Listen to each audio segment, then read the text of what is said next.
यह कहानी एक छोटे से गांव की है जहां एक वृद्ध व्यक्ति हरिया अपनी बेटी सीमा के साथ रहता था।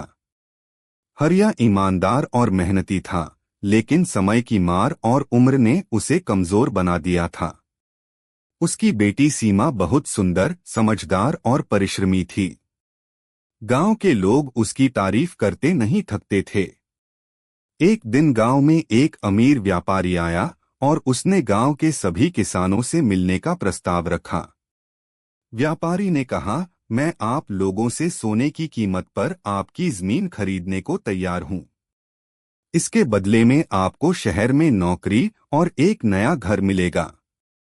हरिया ने व्यापारी की बातों पर यकीन नहीं किया और सोचा कि यह एक धोखा हो सकता है।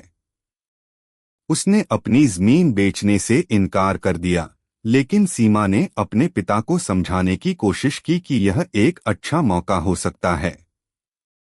सीमा की बातों पर हरिया को गुस्सा आ गया और उसने कठोरता से कहा, मैंने अपनी जिंदगी मेहनत करके जी है और मुझे किसी लालच की जरूरत नहीं।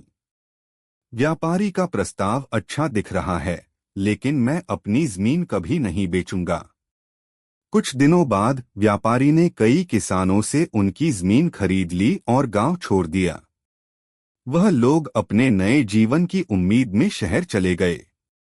कुछ समय बाद पता चला कि व्यापारी एक ठग था और जिन किसानों ने अपनी जमीन बेची थी वे सब ठगे गए थे। शहर में न तो उन्हें नौकरी मिली न घर। वे अपनी जमीन और भविष्य दोनों खो चुके थे। हरिया ने यह देखकर अपनी बेटी से कहा, समय पर सही निर्णय लेना ही सबसे बड़ी समझदारी है। अविश्वास करना कभी कभी जरूरी होता है, वरना जीवन भर पछताना पड़ सकता है। सीमा ने अपने पिता की बुद्धिमानी को समझा और अपने निर्णय पर शर्मिंदगी महसूस की।